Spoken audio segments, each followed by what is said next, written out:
honestly, guys notice it more when you're out winning games, right? If Cleveland starts off in a bad start, they're not doing well, and all of a sudden Shedeur or Dillon Gabriel are doing well in 7-on-7, they're throwing dimes, and practice drills, the number one defense can't stop them.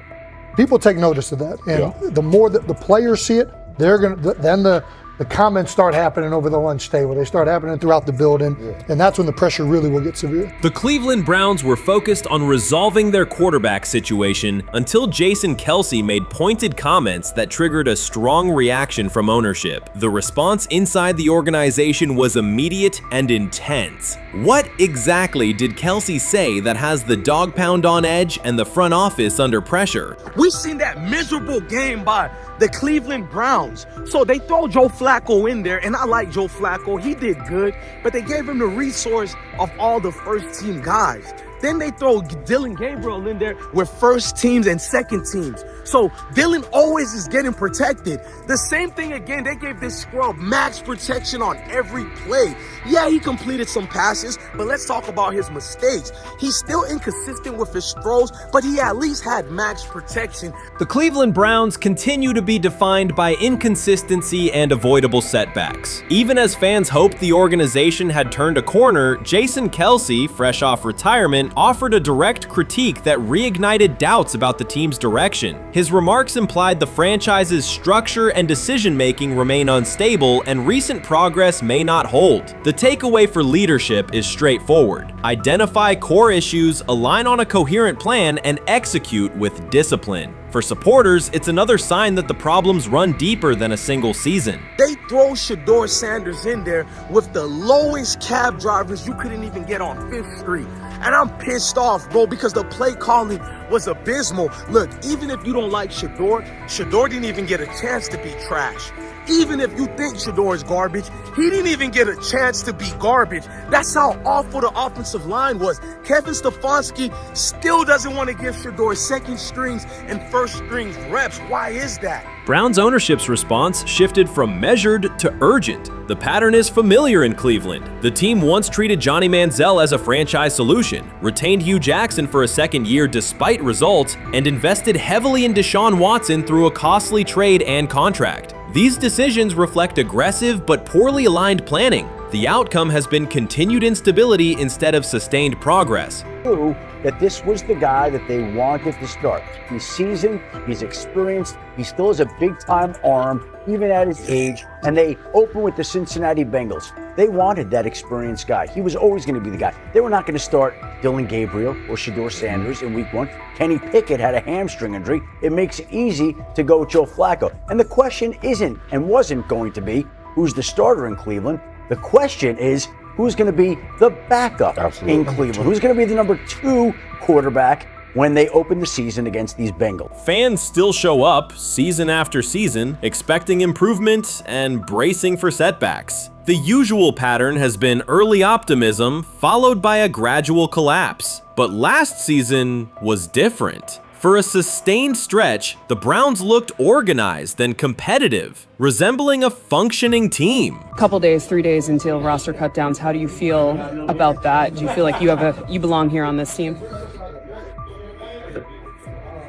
Obviously, I think overall as a player, I feel like I put in the work. I feel like everything I do, I try to do it to my best, and that's all I ask for. So I feel like everybody feels like, they should be on the team, and if you ask anybody on the team, would they feel like they belong, in their own eyes. So I feel like I do, but I'm my own player, I think about myself in a high regard. The front office entered the offseason confident. Kevin Stefanski was being praised, and the Dog Pound believed the team had made real progress. Then Jason Kelce delivered a pointed assessment that cut through the optimism. Fresh into retirement, the former Eagles All-Pro and Super Bowl champion said Cleveland still looks like a team patching over issues rather than building a durable contender. Kelce's view was direct. The Browns' structure is fragile, and the roster is too dependent on perfect health at quarterback. He argued the team is one injury away from losing continuity and sliding backward. Because Kelce has operated inside a stable, championship-level organization, his comments carried weight with players, media, and fans. The reaction was immediate. People took his critique seriously, not as outside noise, but as an informed evaluation of how a successful team should be built. Ownership also felt the impact. Jimmy Haslam's response shifted to urgency, a sign that leadership recognizes the stakes.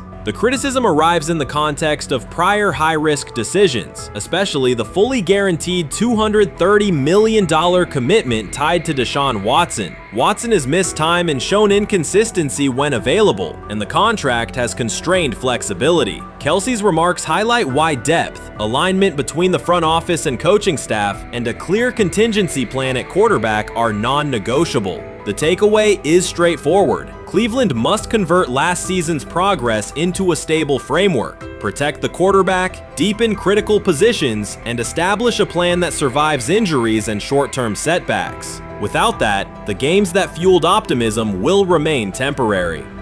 If you're a betting man, who do you think starts for the Browns at quarterback? Okay, this is the situation. Kenny Pickett, they actually traded for him. Joe Flacco, no one's bringing Joe Flacco in the building thinking Joe Flacco's going to be the starter. If Joe Flacco is your starter, You got a problem. you have a huge problem. And if they were saying Shedeur was the starter as the 5th rounder, you got a real problem too, because he passed over all these guys in these reps in the offseason in shorts, in bikini shorts, Speedos and stuff. Like, no. That kind of stuff. So I'm not that surprised when you put down a 3rd round pick on a quarterback. You do believe he has a certain skill set. Jason Kelce stated the obvious. Cleveland committed to a quarterback who hasn't played at an elite level in years, and Joe Flacco's playoff run didn't change the long-term outlook. Ownership appeared more upset that the criticism was public than by the substance of the critique. Many fans agreed. They've seen this pattern before. Rosters age, injuries are inevitable, and when a single contract dominates the cap, one setback at quarterback can undermine the entire season. Kelce's broader point was about structure. The Browns prioritized the high-cost, uncertain starter over depth and contingency. The late-season surge masked issues that remain: limited cap flexibility, thin depth at key positions, and an offense that lacks a credible plan B. Fans recognize how quickly a strong defense can decline with injuries, and how an offense without redundancy stalls. The AFC North raises the stakes. Baltimore with Lamar Jackson sustains a top standard. Cincinnati with Joe Burrow returns to contention when healthy. Pittsburgh rarely slips below .500 under Mike Tomlin and wins with defense and consistency. In that environment, Cleveland can't rely on perfect health or peak form from one player. The path forward is clear. Diversify cap allocation, reinforce the offensive line and receiver depth, carry a legitimate backup plan at quarterback, and install a scheme that functions regardless of who is under center.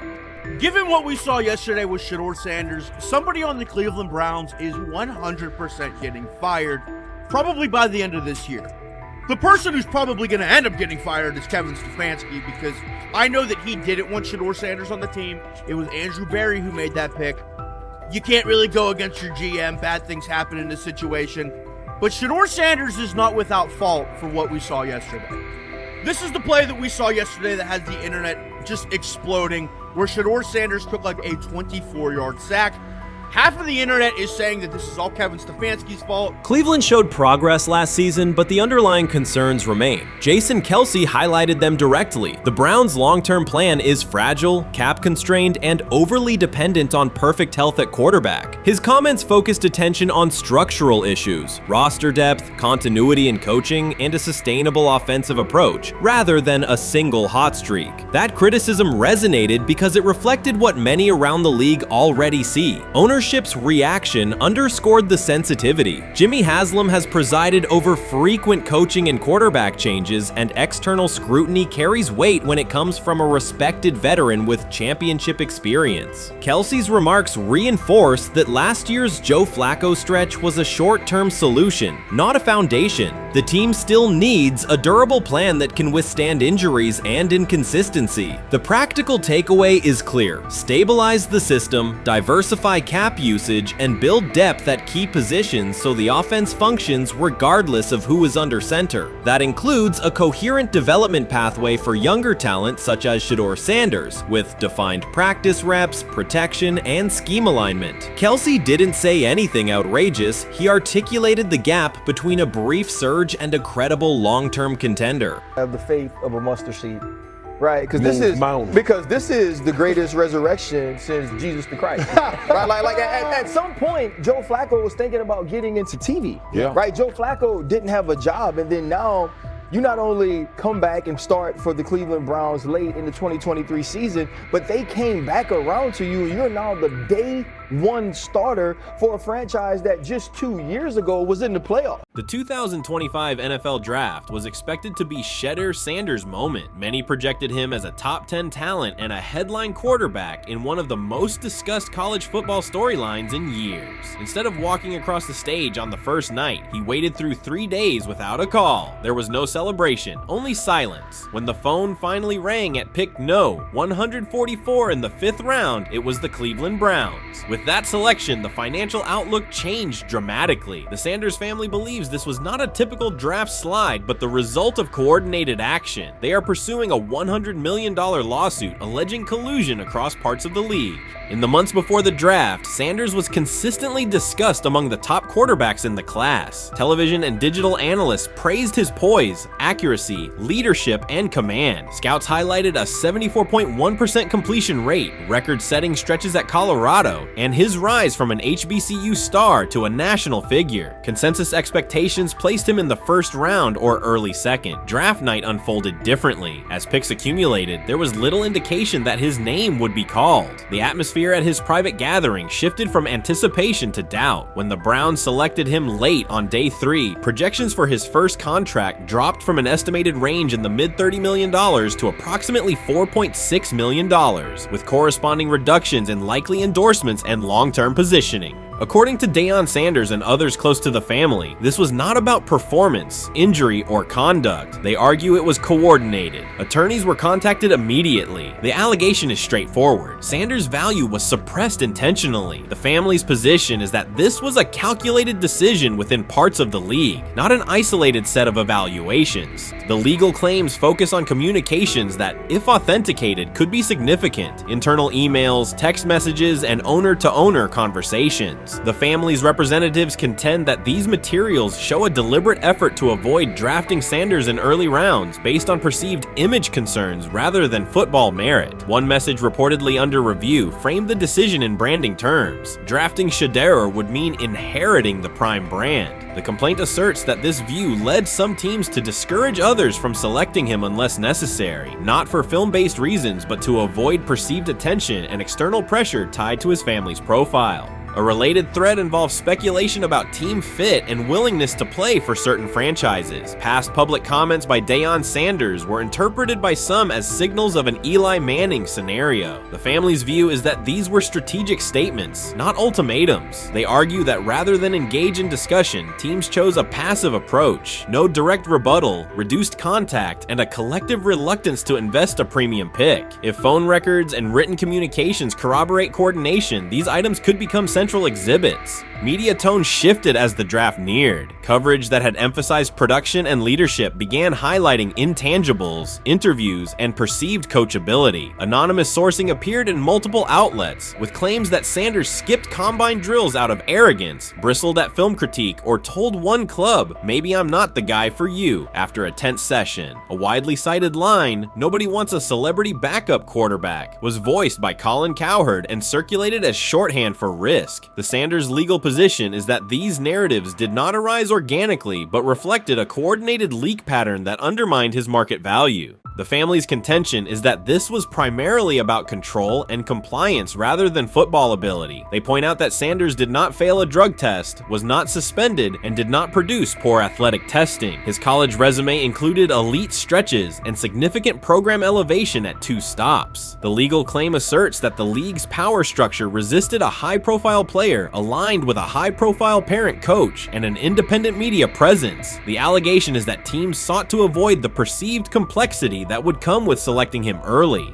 The financial impact is a core component of the damages claim. Had Sanders been selected late first or early second round, projected 4-year compensation would likely have fallen between $30 to $35 million, with immediate access to higher tier endorsement opportunities and the brand leverage that accompanies a franchise quarterback designation. As a 5th-round pick, the initial contract value is a fraction of that total, and associated off-field opportunities are typically narrower. The suit reportedly seeks not only lost salary, but also the broader economic value linked to draft position, sponsorships, licensing, and the visibility that accelerates an early career trajectory. The filing's scope, as described by sources close to the family, extends beyond the league office. It may involve media outlets, scouting firms, and specific executives if discovery shows coordination or materially false statements that affected value. The argument is that the draft slide harmed not only Shedeur, but also the broader Sanders brand, affecting perceptions of Deion Sanders as a recruiter, coach, and public figure. The family's view is that narrative construction around brand risk and celebrity backup produced a measurable economic and reputational loss. If a court authorizes discovery, the process would likely compel emails, internal draft notes, and message archives from teams and third-party intermediaries. Subpoenas could be served on media organizations for sourcing records related to anonymous quotes. That level of transparency would be unusual and could reveal how information flows during pre-draft periods. The legal theory moves beyond a single player's evaluation to the draft's integrity, whether owners or executives acted in concert to reduce a prospect's value for reasons unrelated to football performance. The league has not publicly addressed these specific allegations. Background comments from executives characterize the claims as overreach. The family's camp maintains they have documentation sufficient to proceed. The comparison points referenced by observers include Deflategate, Spygate, and the Colin Kaepernick grievance, not because the facts are the same, but because of the potential scope, policies, practices, and the balance of power between the league and individuals challenging its processes. Another dimension of the dispute involves how the NFL perceives Deion Sanders, Coach Prime, and the autonomy he promotes. He built a large media footprint around his programs at Jackson State and Colorado, elevated his players' profiles, and spoke openly about fit and leverage. The family contends that this visibility, combined with statements about preferred destinations, triggered resistance. The complaint frames the response as a preference for compliance and predictability over independent branding and public negotiation. The suit also addresses the pre-draft decisions that critics point to: skipping the Senior Bowl, declining full workouts at the NFL Scouting Combine, and candid interviews about team fits. The family characterizes these as strategic choices commonly made by top prospects, not evidence of entitlement. Their view is that similar decisions by other players did not produce the same narrative because those players fit more comfortably within league expectations. The risk calculus is clear. Bringing a suit of this magnitude invites professional consequences. The family acknowledges that some within the league may react negatively. Their position is that the principle at stake, transparent and fair valuation, warrants the risk. The message they intend to send is that manufactured narratives and coordinated devaluation should face scrutiny, particularly when they affect earnings, opportunity, and reputation. If the case advances, several outcomes are possible. The court could find insufficient evidence of coordination, limiting the scope to individual judgments protected as opinion. It could also find enough to proceed to broader discovery, which would have implications beyond one player, including potential changes to how teams document evaluations and how media handle anonymous sourcing close to the draft. Agents might push for reforms, including clearer guardrails around leaks and standardized prospect communication records. For now, Sanders is working within the Browns structure. He has avoided public escalation beyond confirming focus on preparation and development. The lawsuit is a separate track managed by counsel. This dual approach, professional routine on the field and legal action off it, reflects the family's strategy. They intend to contest the process they believe harmed him while meeting club expectations day to day. The core allegations remain consistent across their statements. A talented quarterback saw his draft value suppressed by coordinated behavior tied to branding concerns and public positioning rather than football merit. Media narratives amplified that shift, and the result was a substantial, quantifiable loss. The remedy sought includes compensation and a measure of accountability that could deter similar conduct. Whether the claims are ultimately proven will depend on documentation and testimony. If emails, texts, and call logs substantiate coordination, the impact could be significant, prompting policy review around pre-draft communications and media engagement. If not, the case may narrow to disputes over opinion, perception, and the gray areas of scouting. Either way, the filing signals a willingness to confront entrenched practices and to test in court how far the process extends beyond film and interviews. This situation has moved from speculation to litigation. It addresses control, image, and power in a system that influences careers and compensation. It also underscores how public narratives can shape market outcomes. Sanders' path now has two tracks: earning opportunities on the field in Cleveland and seeking redress off the field for what the family views as an avoidable and orchestrated loss. The questions at stake are larger than one draft slot. They touch on how the league values independence, how information is weaponized, and what recourse exists when a player believes the evaluation moved from football to optics. The answers will emerge through practice reps and, potentially, through discovery and a courtroom record. Rich Eisen addressed the armchair analysts and online critics head-on. Shedeur Sanders just received his opportunity, and the backlash arrived immediately. Eisen responded with a clear, point-by-point case explaining why the criticism misses the mark. If you thought Shedeur's rise was rapid, Eisen's analysis puts it in proper context. Here's what he laid out on air. Already speaking in Cleveland high schools. Weekend after, flying out immediately to get to work. But his character's terrible, right? You know, and listen, oh, he interviewed bad, you know. According to who? The New York Giants? No offense, Bert. The same New York Giants that gave Daniel Jones a huge contract and let Saquon Barkley out the door. That's the intel we're trusting here? That was for him to celebrate. He just made, I mean, look, he put in work in college. He had the privilege of being coached by his father, which we all would love and choose. Turned around not one but two programs in college football, and then literally for any athlete, being drafted at the highest level is a success story in itself. Rich Eisen delivered a direct response to the critics. He addressed the online claims reducing Shedeur Sanders to Deion Sanders' son instead of evaluating him as a quarterback on merit. Eisen challenged those assumptions and refocused the discussion on performance, preparation, and opportunity. Say Kenny Pickett had strained his hamstring.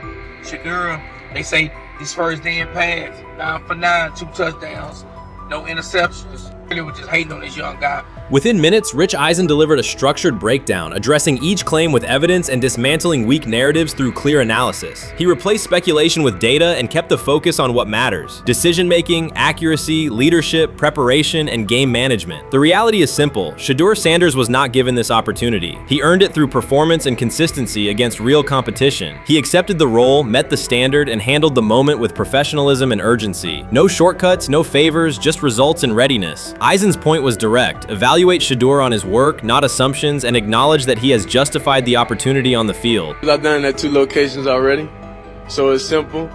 So that's why when people say I'm not, you know, one of the top quarterbacks or the top quarterback, is what are y'all going based off of? Because I did it year after year after year, and you see the progression. So it's like, obviously it got to be some type of external hate that you have for the family, for the last name, for anything. Because I know I proved myself. While many were still debating whether he was NFL ready, Shedeur Sanders stepped onto the practice field and operated like a clear QB1, setting protections, controlling tempo, and executing the plan. The narrative that he is just flash, media attention, or his father's influence does not hold up against his work in installs, progressions, and situational drills. What he showed was composure, efficiency, and command of the offense. He processed quickly, protected the football, and delivered on-time throws, demonstrating preparation and control. I'm a firm believer. If I wanted Shedeur Sanders at 2, at worst at 33, of course I already think that he's better than other quarterbacks. Because that's the type of talent, that's where I would have picked him at.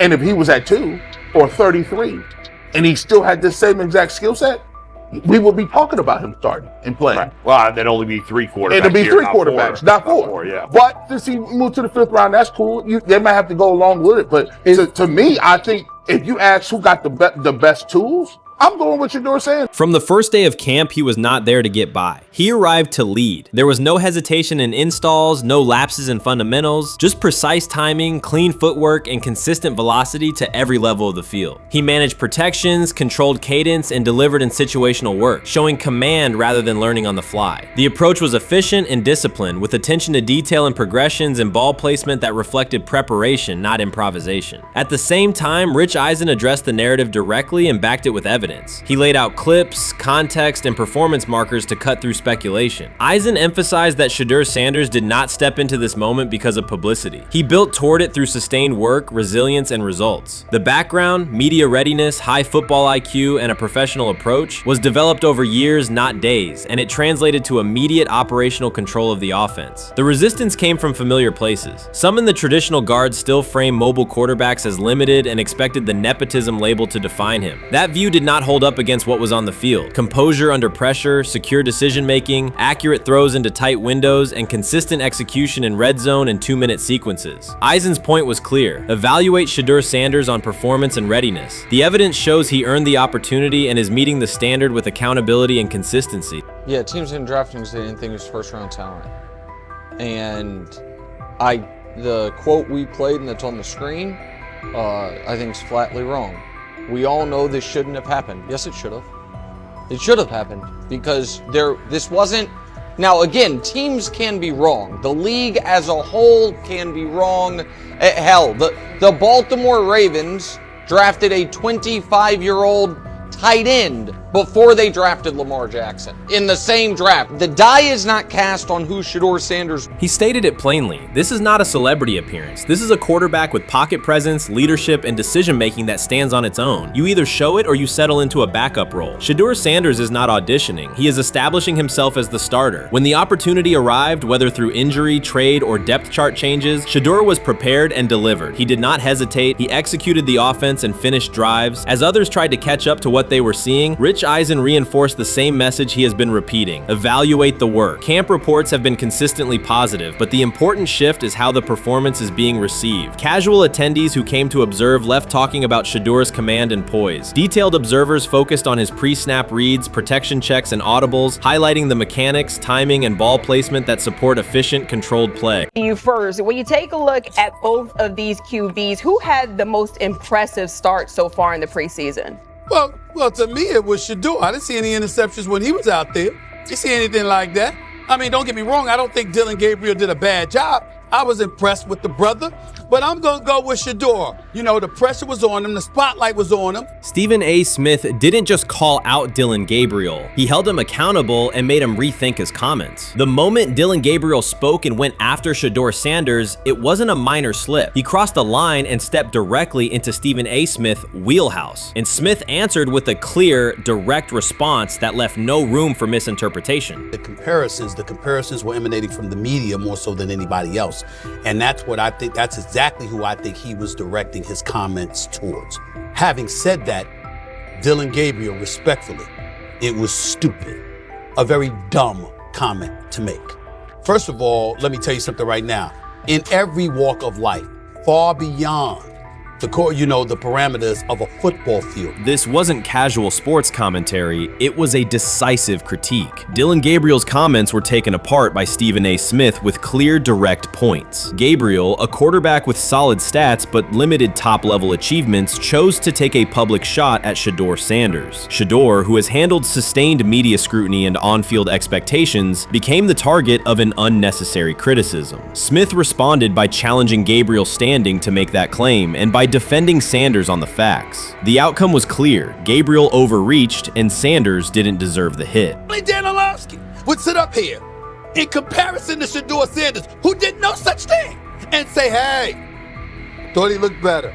I thought, I got to give him the edge here. I thought it wasn't bad. A pick six and a fumble, and we can get over fumbles. Have you heard anybody say that? I know it's possible. Have you ever heard anybody say, we can get over? Stephen A. Smith responded immediately. As soon as Dillon Gabriel made his comments about Shedeur Sanders, Smith delivered a clear, point-by-point critique that drew national attention across the NCAA media cycle. Dillon Gabriel has a reputation as a good quarterback, not a dominant one. He can post strong numbers against opponents like Tulsa, but his performance has been inconsistent when the stakes in competition rise to playoff level. Well, those who produce get treated differently than those who don't.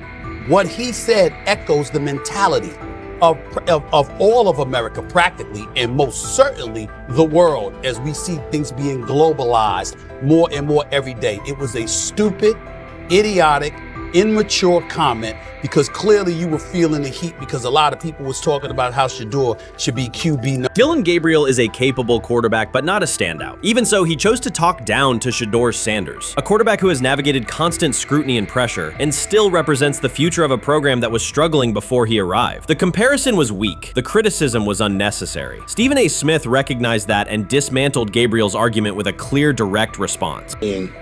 How the Browns react to this, how the locker room reacts to this, how Shedeur reacts to this, because it was a clear shot at Shedeur. But let's say Dillon Gabriel's talking about the media. How could you be a brand new quarterback in the NFL and the first time you get behind a mic after your first game, you throw the media under the bus? That's arrogance. Stephen A. Smith excels in moments like this. When Dillon Gabriel made his remarks about Shedeur Sanders, Smith responded with a focused, direct critique. He questioned Gabriel's standing to make that claim, noting that Gabriel has transferred between programs and has not been a Heisman finalist. Without theatrics, Smith laid out why Gabriel's resume doesn't justify taking public shots at Sanders. Smith's point was clear. Targeting Shedeur Sanders, a quarterback central to his program's future and consistently under intense scrutiny, was misplaced. Gabriel's criticism lacked the substance to support it, and Smith methodically showed why. Today on his 42nd I want you to be meaner. birthday. That's number one. Number two, after the game, the Browns head coach Kevin Stefanski said there was a mix-up in the routes and that players were in the area that they shouldn't have been. Look at Stephen A's face. Look at Stephen A's face. Look at his face. Stephen A. Oh my Lord. The strength of Stephen A. Smith's response was that he didn't just address Gabriel's remarks. He challenged the image around him. Dillon Gabriel often presents himself as an overlooked contender ready to surprise. But the reality is that his profile hasn't commanded broad attention. It's a clear reminder that not every opinion carries equal weight. In defending Shedeur Sanders, Stephen A. was direct and precise. Shedeur isn't just a quarterback. He is Deion Sanders' son, which subjects him to scrutiny far beyond anything Gabriel has faced. Even under that pressure, Shedeur has maintained his composure, shown confidence, and delivered in key moments that helped revive a program many had written off. Stupidity, all of it.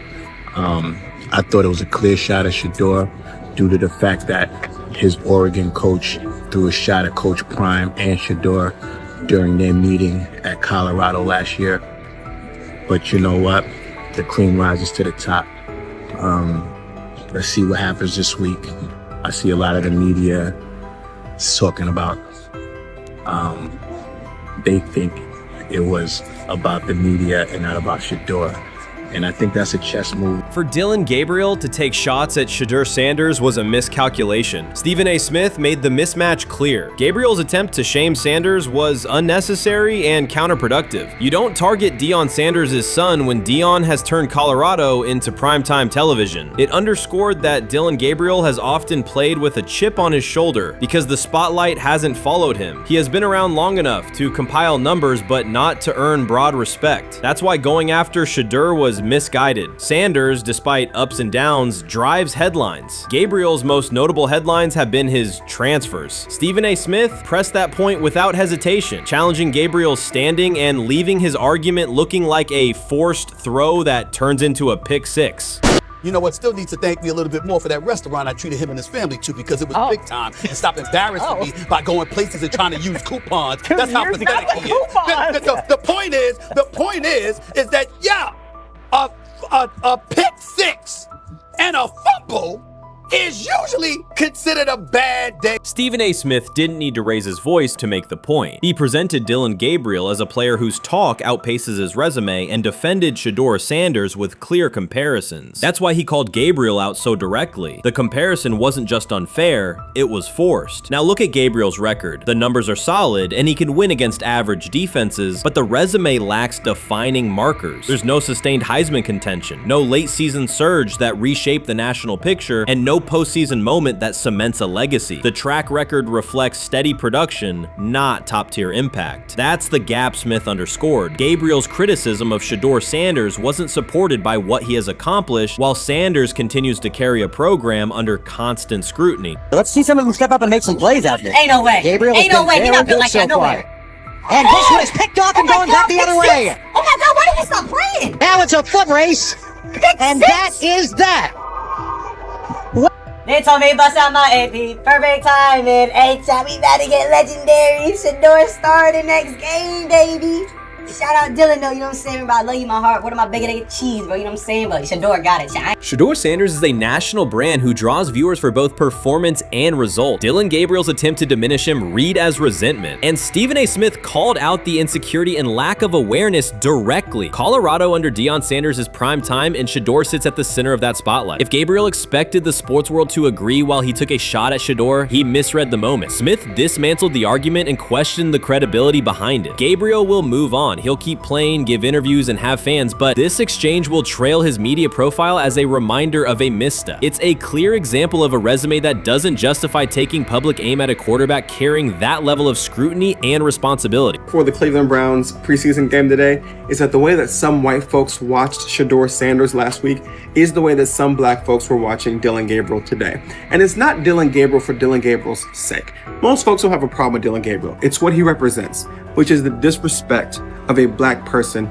for no other apparent reason than they are a confident black person. Dillon Gabriel thought he was aiming up. Instead, he was placed back among quarterbacks who are good but not great. Stephen A. Smith made the central point. Dillon Gabriel doesn't shape the conversation. Sports are about narrative as much as numbers, and Gabriel's story doesn't move the culture, while Shedeur Sanders does. Smith highlighted that contrast clearly. By the end, Gabriel's credibility had taken a measurable hit. The critique was decisive and sent a broader message to any player considering public shots at Shedeur Sanders. If you step into that debate, you will be held to a higher standard and your resume will be tested. Dillon Gabriel learned that the hard way. You can't fire the owner because he can't fire himself. Yeah, someone's head's going to roll, unfortunately, in this situation. It's probably Stefanski and Barry. I saw on The Athletic. I don't think that's fair, by the way. Stefanski, that part. I agree. I was saying the other day on my podcast that Barry should be fired. And I said I wouldn't fire Stefanski, but a couple of people made the point of saying, well, if you fire the GM, you got to give him a chance to hire his own coach, which is fair. That's true. Mm-hmm. So I would fire Barry. I would hire a new GM.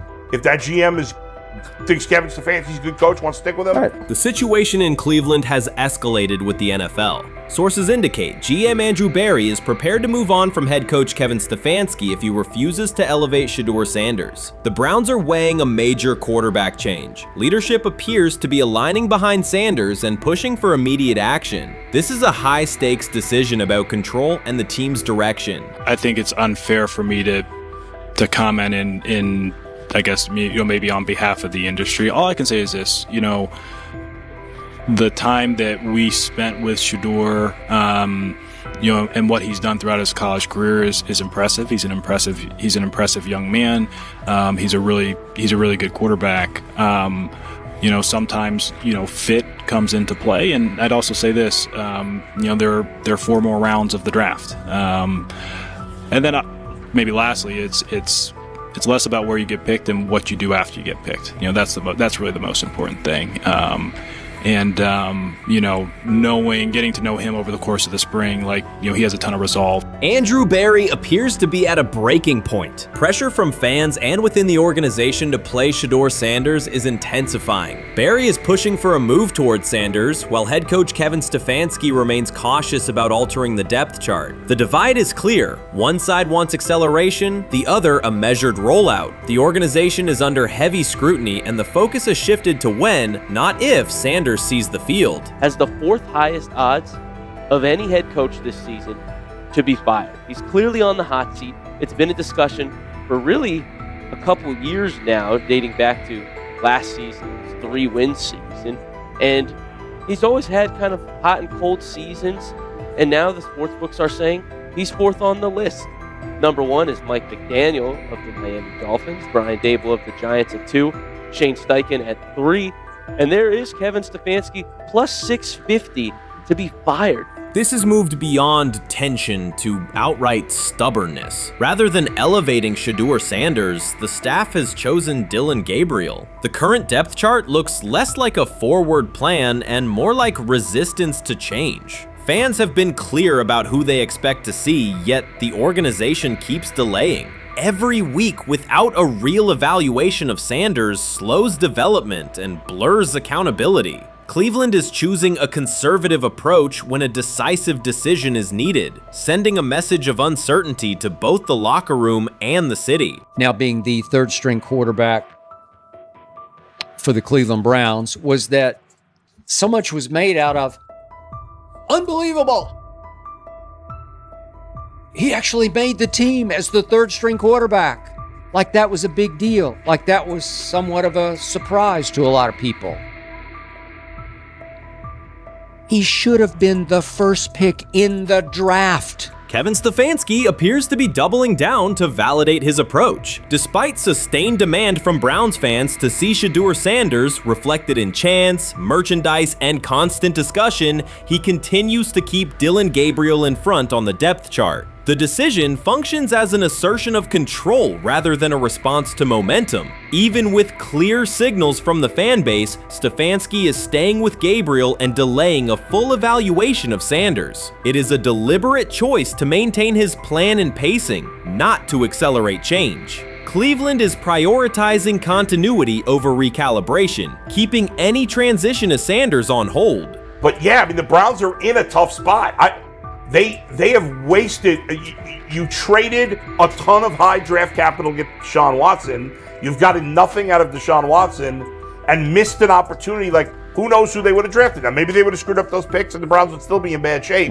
Andrew Berry is likely frustrated watching Dillon Gabriel default to conservative throws while the offense stalls. From a football perspective, this appears to be the hill Kevin Stefanski is choosing to stand on. Keeping Gabriel ahead of Shedeur Sanders has limited the unit's explosiveness and prevented a full evaluation of a higher ceiling option. Drives end quickly, field position flips, and momentum is lost while Sanders remains on the sideline. Fan patience is wearing thin. Each ineffective series intensifies criticism and shifts scrutiny toward the coaching staff's criteria for the depth chart. With every additional snap for Gabriel, the decision reads less like an open competition and more like rigid adherence to a plan that isn't producing results. The optics are clear. A dynamic quarterback sits while a cautious approach keeps the offense in neutral. If this continues, accountability questions will grow inside and outside the building. What performance benchmarks keep Gabriel ahead of Sanders? When will Sanders receive first-team reps in live situations to allow a fair comparison? The front office must decide whether to preserve continuity or pivot toward a timely assessment of Sanders. The longer the current approach stays in place, the more it signals stubbornness rather than adaptation, and the more pressure mounts to realign the plan with on-field output.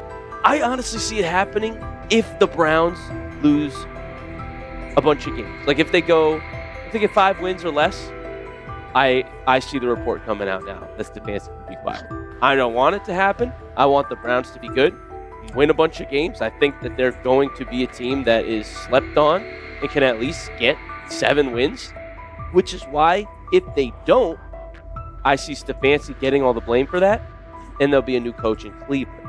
Because their players, to me, are there once again.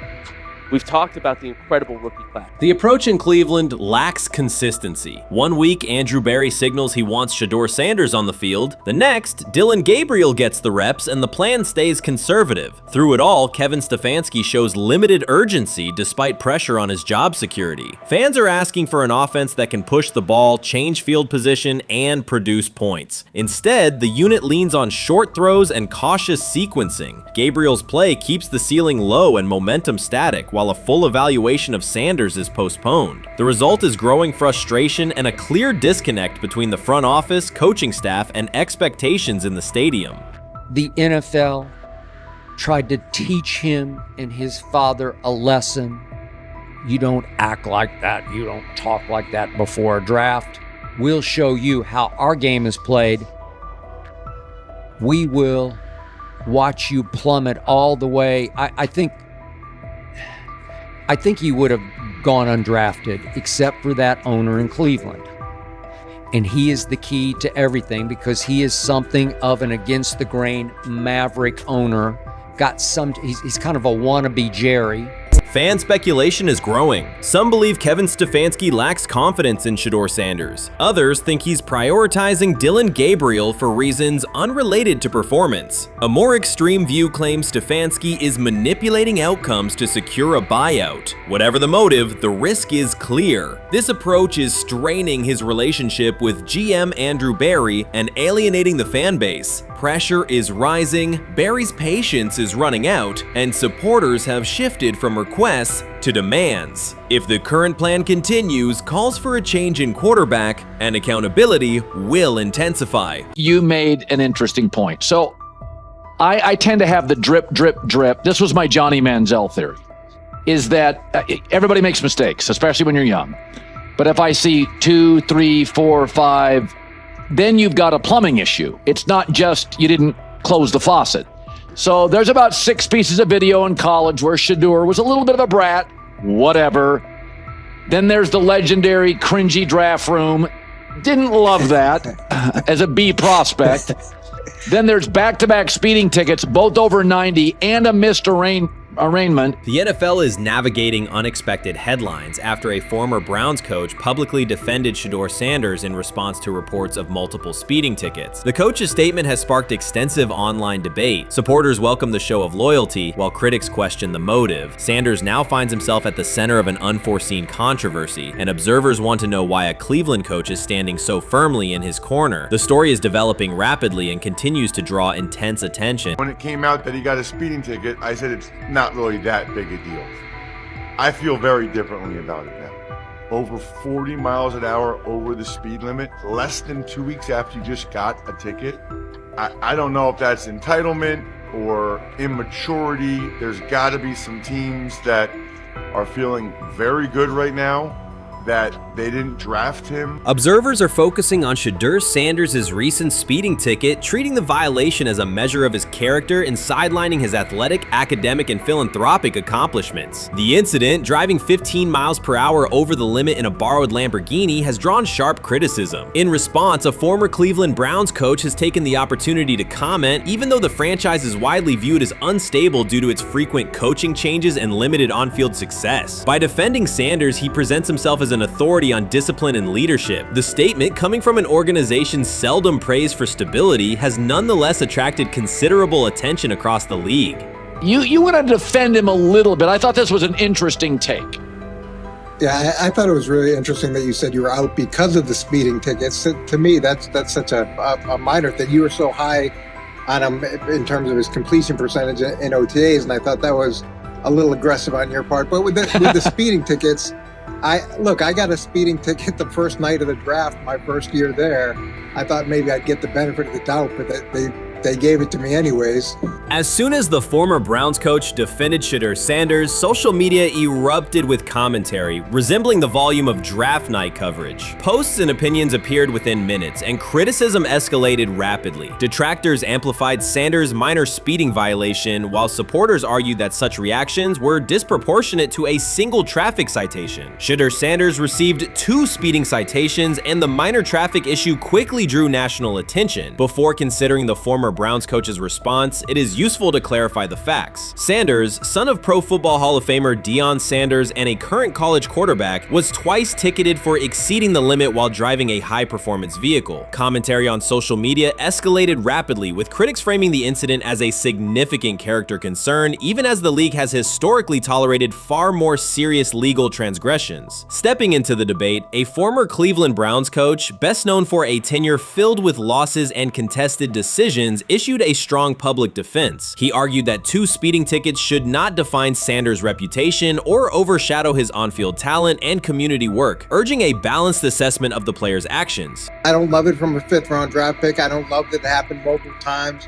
but I do think that this is the first time he's been away from his dad And there's going to be some growing pains. Now, would I sell my stock on it like you are? Not because of a couple speeding tickets, especially in light of the problems that Brown's quarterback room has had to deal with legally in the last few years. I mean, this is nothing. The debate quickly shifted from 2 speeding citations to broader claims about integrity, growth, and leadership. The former Browns coach framed the infractions as moments for personal development and urged observers to view them in context. Critics responded forcefully. Some called for disciplinary action, others questioned Deion Sanders' parenting, and a few sought to discredit the coach himself, despite his professional record already being widely analyzed across the league. The reaction underscores an apparent inconsistency in public standards. Fans often overlook on-field confrontations, heated sideline arguments, and other significant controversies, yet they treated Sanders' routine traffic offenses, speeding without evidence of reckless endangerment, as indicators of serious character flaws. If such minor violations were adopted as the primary measure of morality in professional football, many players would face similar criticism.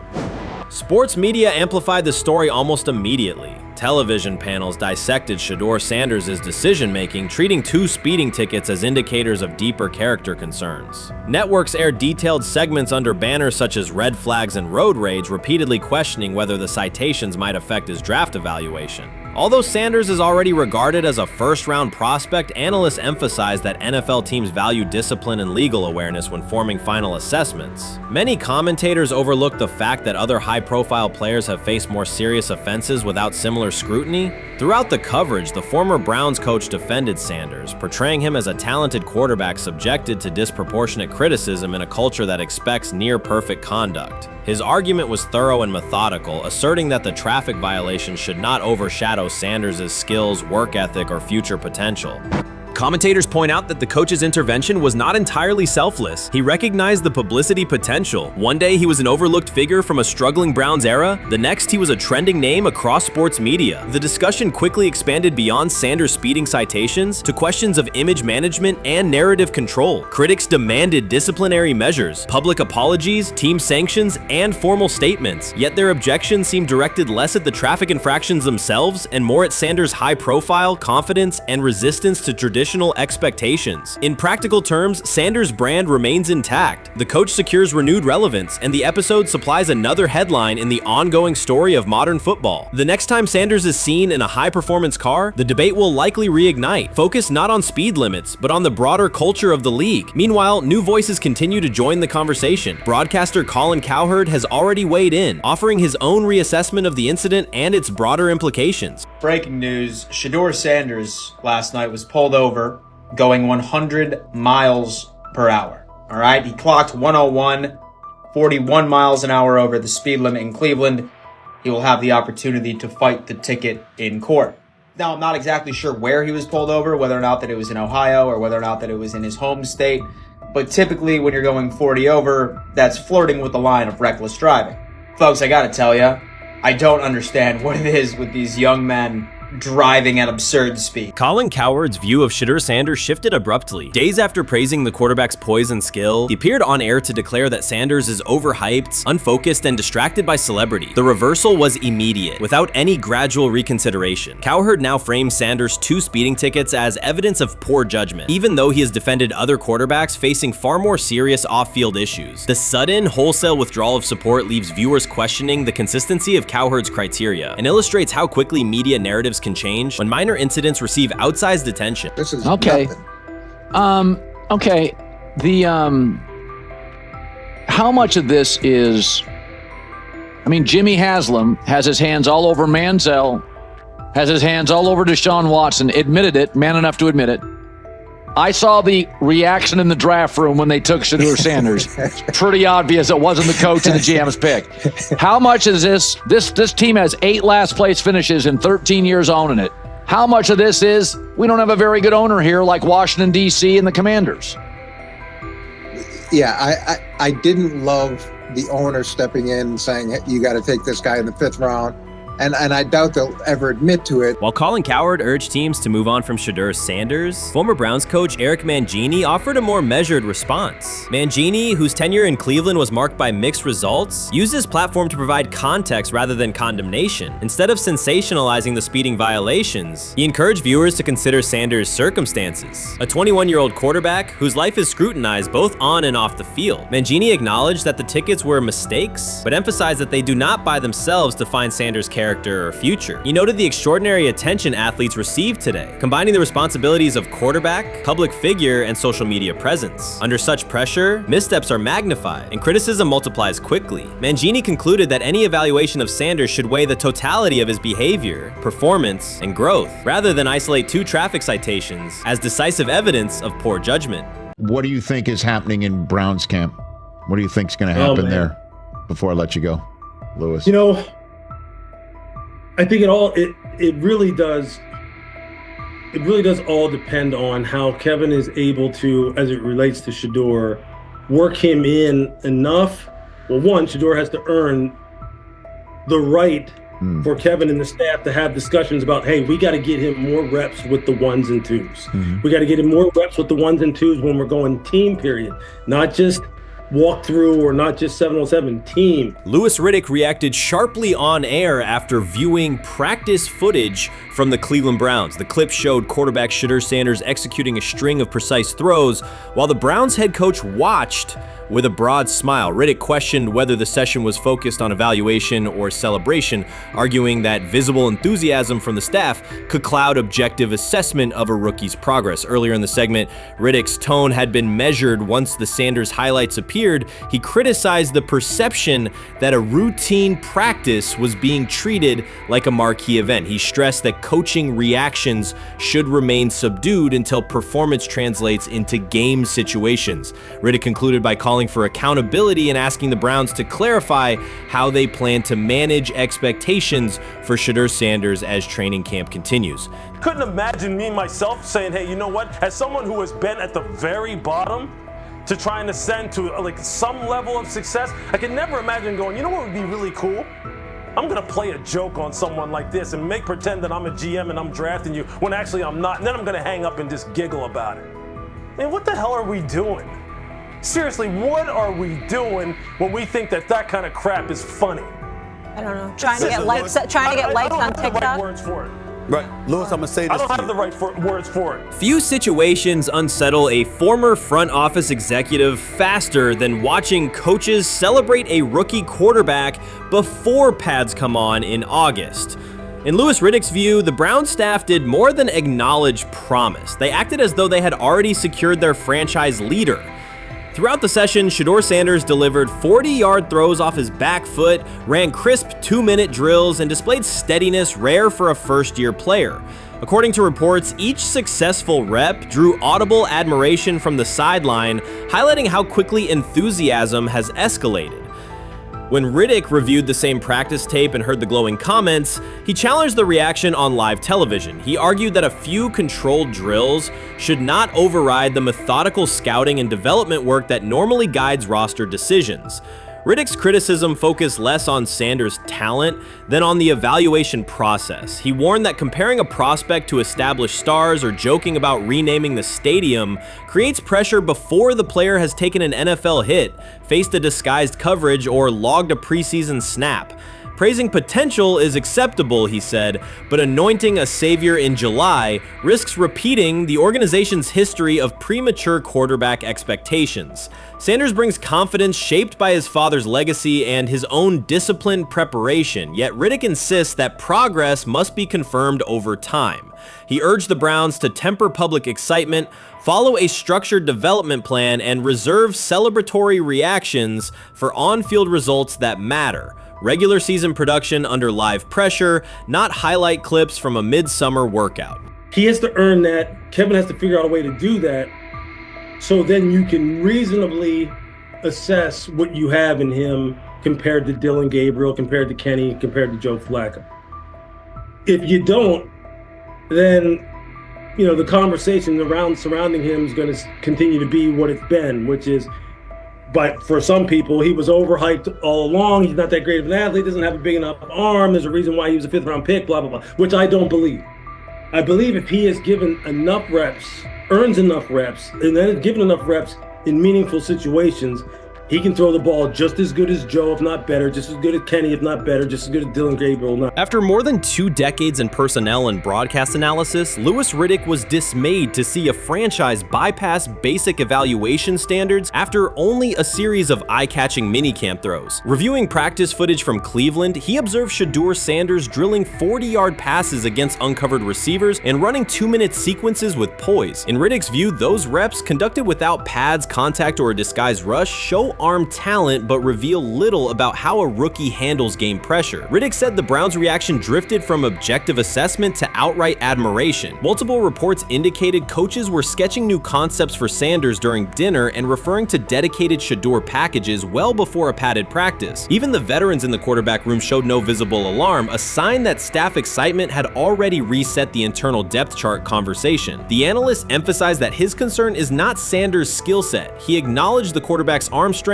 footwork, and composure, but rather how quickly the club appears willing to declare him its long-term answer. Riddick cited several past prospects who received similar midsummer acclaim only to stall once real competition began. Given Cleveland's long history of quarterback turnover, he argued the organization should focus on incremental milestones, processing post-snap reads, surviving live pass rushes, and rebounding from mistakes on Sunday afternoons. Riddick urged the Browns to temper expectations and follow a structured development plan so Shedeur Sanders can progress without undue pressure. One coach reportedly admitted he replayed Tuesday's scrimmage film so often that he lost sleep, an anecdote Riddick offered as proof that enthusiasm is already outpacing reality. All asking now is what is going on with Shedeur Sanders, and so the floor is yours. Maybe you can make sense of this free fall with what was at one point the top-rated quarterback in this draft class. Yeah, see, I think at this point in time, this really isn't a football discussion any longer. This is a personal discussion. This is about it's a fit discussion. It's whether or not teams are just comfortable with everything that comes along with Shedeur in terms of who he is as a person, all the people that are surrounding him in terms of his inner circle, and whether or not teams deem that to be something that they're comfortable with. Right or wrong, that's the only conclusion you can really come to at this point. Louis Riddick voiced an escalating concern during the segment. Having witnessed numerous quarterback setbacks in his career, he worries another may be forming, not because Shedeur Sanders lacks talent, but because the praise around him is growing without restraint. Sanders has simply attended practice, delivered accurate passes, led the huddle, and shown the composure expected of an NFL player. Riddick fears the Browns' reaction, treating routine drills as proof of long-term success, risks setting premature expectations. He cautioned that the organization seems ready to celebrate a franchise savior before Sanders has taken a competitive snap, noting that such early adulation has derailed promising prospects in the past and could impede Sanders' measured development. We've got news. Got news. About my Cleveland Browns. We've got an oblique problem. Obliques are big deals, especially when it's your quarterback. Now, he might be 4th on the depth chart, but he was number 1 in the preseason game last week, and he did a great job. 138 yards, 2 touchdowns. Shedeur Sanders has an oblique injury. That is not good. I do not like this. I hate this because I want to see more reps for Shedeur Sanders. Shedeur Sanders, a projected breakout this season, has been sidelined unexpectedly. The Browns coaching staff confirmed an oblique injury significant enough to keep him out of all activity. No reps, no drills, no warm-ups. Concerns are rising about how this may affect his momentum and force adjustments to the team's plan. The focus now is his recovery timeline, the impact on his development, and the next steps for the quarterback depth chart. Browns rookie quarterback Shedeur Sanders injured his oblique during practice today, putting his status in doubt for Saturday's preseason game against the Eagles. He's the latest quarterback on Cleveland's roster who has dealt with a health issue, joining fellow rookie Dylan Gabriel and Kenny Pickett.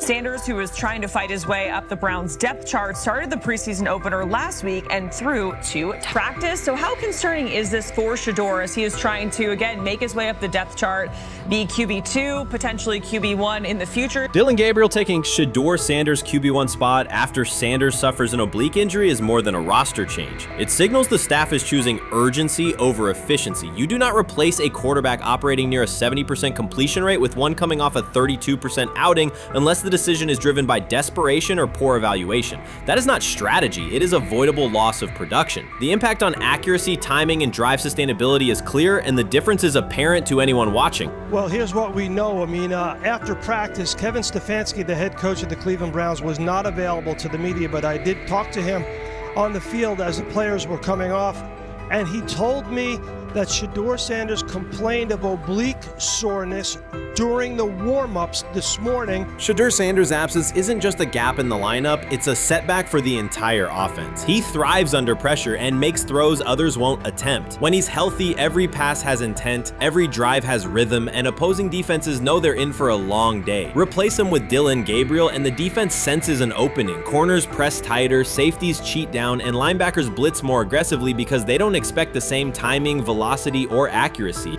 Yes. I mean, yeah, I'm a fan. I'm not even going to try to hide it. Rich gets You guys are fans. Like, you guys talk about the Cleveland Browns quite a bit. Yeah, it's almost annoying to me. It aggravates people. Like, people don't like the fact that Rich talks a lot about They must love Shedeur. I'm here. But it's like, you have a friend, and that friend's child is following in the family's footsteps.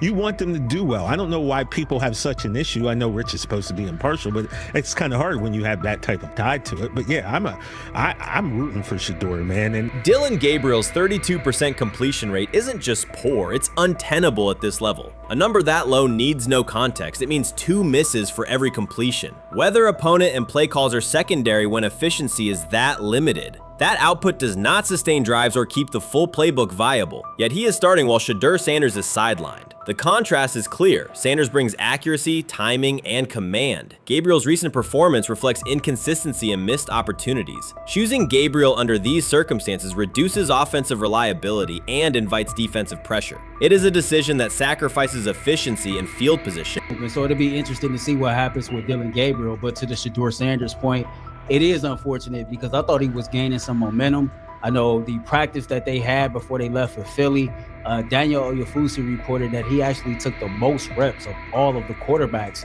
And that was the first time that had happened. It was the first time that he had went ahead of Dillon Gabriel, practicing with the twos, etc. So, like, coming off that stout performance against the Carolina Panthers, he was gaining momentum. If this were a clean evaluation, there would be no debate. Shedeur Sanders is the clear choice. He's accurate, composed, and consistent with a track record of high-level production. Dillon Gabriel remains a question mark, and not the kind that stresses defense. He's the kind that makes coaches consider leaning on the run to limit risk and protect field position. The reality is that injuries create openings for players who haven't earned them. Gabriel has stepped into QB1 while Sanders is out, but that reflects circumstance, not superiority. We don't know the severity of this oblique injury and whether it will even keep him out of Saturday's game against the Eagles. As for moving up the depth chart, I'm the Browns preseason sideline reporter. I was there Friday night when he burst onto the stage and set the NFL world buzzing. And yes, his demeanor was tremendous. His poise was tremendous. He did the things that were asked of him. But at the end of the day, he wasn't actually asked to do all that much. The real concern is how this could attach to Shedeur Sanders' reputation. The NFL is unforgiving about availability. An oblique injury for a quarterback isn't minor. It affects mechanics, torque, and timing. Even with a strong return, the injury-prone label can linger. For the Cleveland Browns, or any team seeking stability under center, that perception is toxic. Teams don't want a player they fear won't make it through October. That's the risk. Talent doesn't always overcome league politics. Once questions about durability start, they rarely fade. They surface in contract terms, roster decisions, and sideline evaluations. So Shedeur Sanders is injured again? If you were following along on social media today for the Browns' first joint practice in Philadelphia against the Eagles, wow, you were in for a tumultuous ride. I mean, all the reporters, both Browns and Eagles reporters, were pretty much flabbergasted at the fact that Shedeur Sanders was taking 0 team reps during the day, and even Tyler Huntley was getting team reps instead of Shedeur. And then it came out, obviously, everybody's speculating. There's people calling for Kevin's jobs. And before I go any further, I don't blame anybody ever. Meanwhile, Dylan Gabriel's number should be sidelining him, not elevating him. A 32% completion rate isn't a dip, it's a warning sign that points to issues with field vision, timing, and receiver cohesion. That's the quarterback taking snaps while Shedeur Sanders is out. Put their work side by side and the gap is obvious. Sanders shows consistent placement, timing, and footwork that reflect high-level execution. Gabriel's recent output introduces variability that shrinks the call sheet and stalls drives. You can't claim the priority is winning while starting a quarterback who isn't reliably delivering routine completions. Fans recognize it, receivers lose confidence and tempo when targets are off, the offensive line's urgency fades when protection doesn't translate into productive throws, team belief in the quarterback is fragile, and once it erodes, a season can come apart quickly. We could be looking at, 3/4 of Snoop and maybe 1/4 of Dylan Gabriel. Not really exciting for the fans. Of course, it would be nice to see what Dylan looks like. Did spend third-round capital on him. If you're Dylan Gabriel and you're a rookie, is not you be want to get team. healed. You want the reps. You want to take these reps.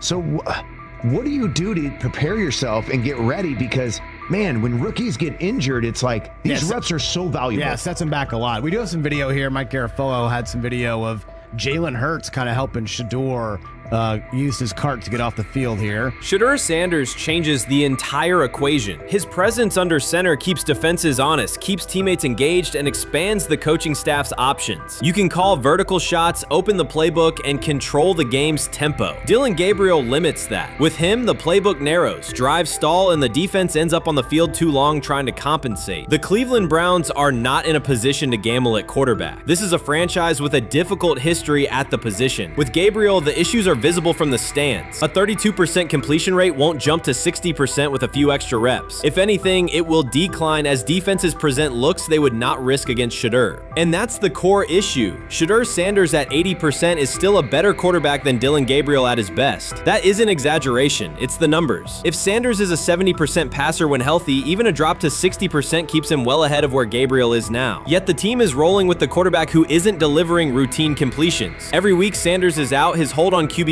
loosens. That's the hard truth. The longer Gabriel stays in the role, the more coaches cite continuity and chemistry to cover what's happening on the field. Every throw and every drive has to be a statement, not just to win, but to erase any notion that Gabriel is a legitimate alternative. In the NFL, QB1 isn't handed back because you used to be the best option. You have to take it.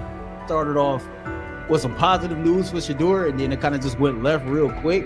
Shedeur got the news early on that if Dylan Gabriel couldn't go, he would get his second straight start in the Saturday preseason game against the Philadelphia Eagles.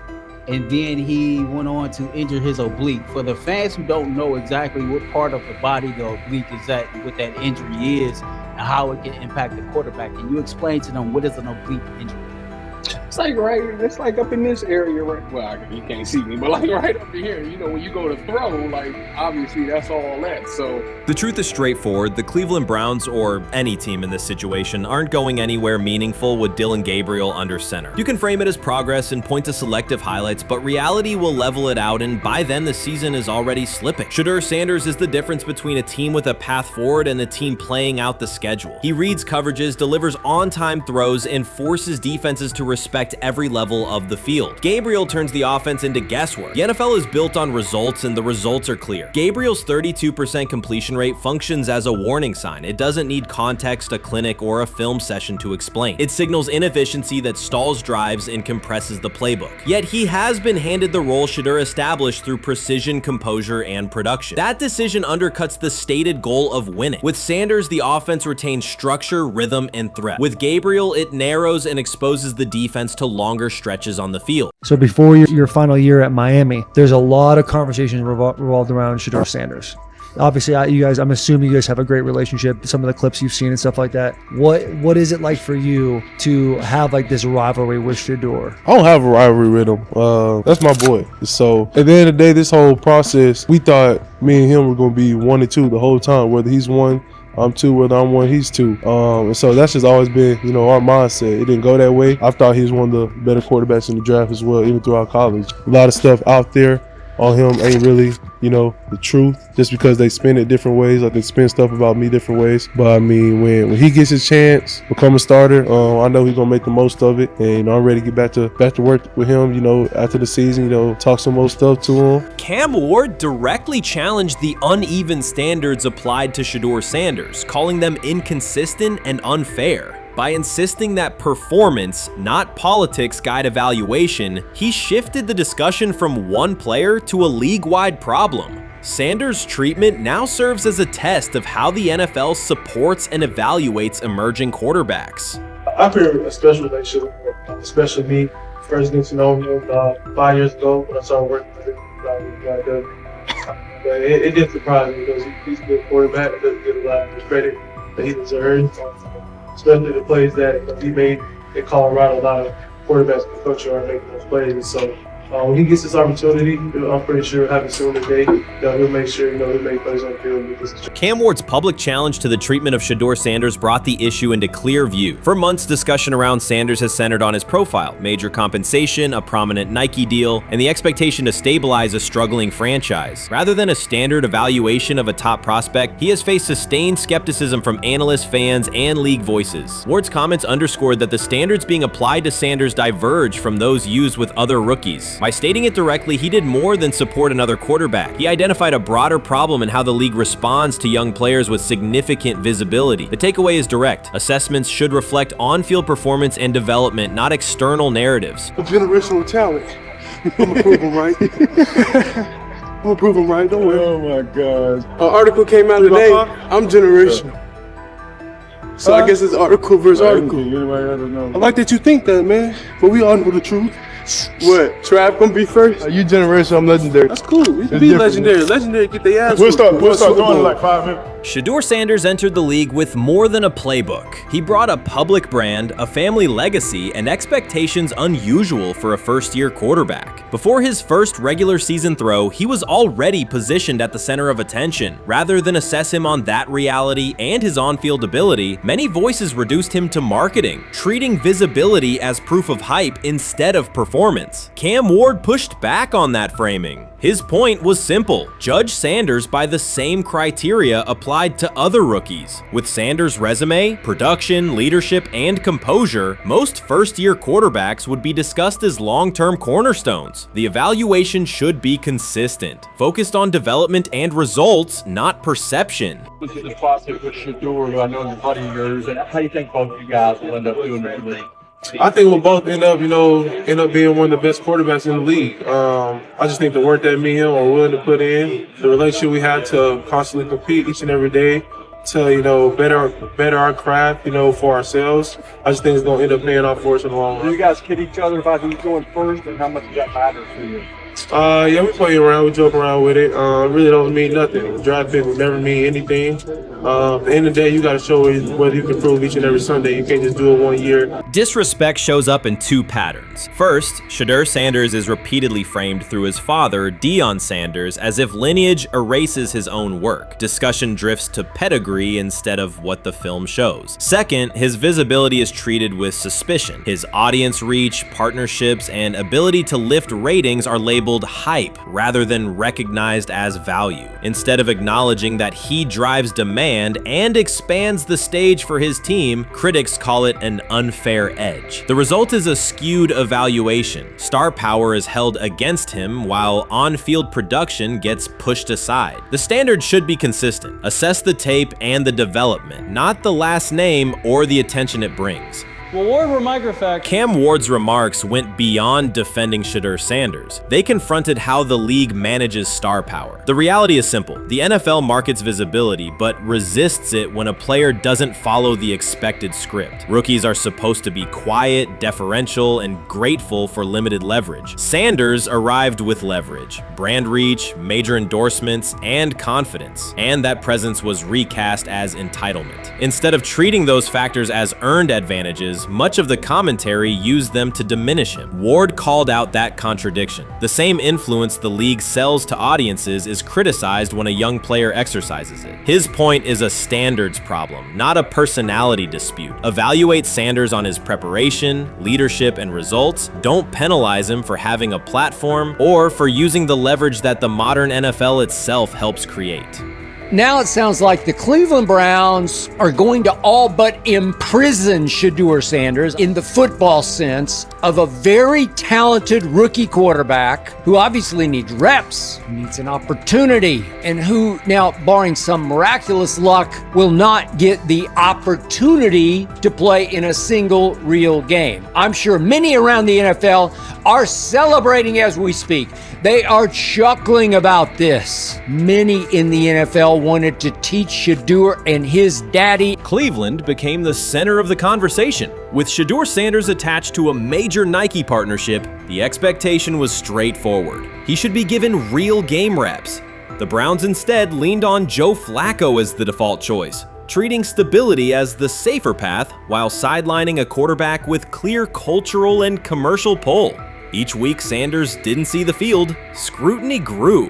Commentary questioned the value of his contract environment and relevance, and fan debate shifted from development to doubt. That wasn't measured evaluation. It was a delay framed as prudence that eroded confidence in the process. Cam Ward reset the terms of the debate. He pointed to an uneven standard. When veterans or other young players secure significant endorsements, it's considered smart business. When Sanders does it at scale, it's recast as ego or hype. Even the scope of his off-field agreements became ammunition against him rather than evidence of market demand. Ward's position is simple. Use one standard. Assess Sanders on preparation, decision-making, and progression, not on discomfort with his platform. Treat visibility as an asset, not a disqualifier. The issue isn't attitude or branding, it's the consistency of the evaluation. Ward called it directly. The treatment has been unequal, and it should be corrected by aligning opportunity with performance criteria. Fans need to recognize there's not a team in the league he'd start for. Not one. That's not ridiculous, that's not unfair, that's not a vast conspiracy. Shedeur Sanders fans are Angel Reese fans. They're just fair weather fans who don't really give a fuck about the sport. Most of them are just Dion fucking groupies that followed him when he went to fucking Colorado, just like Angel Reese's fans had never watched basketball prior to her playing at LSU, and they followed her to the WNBA and don't know shit about the sport.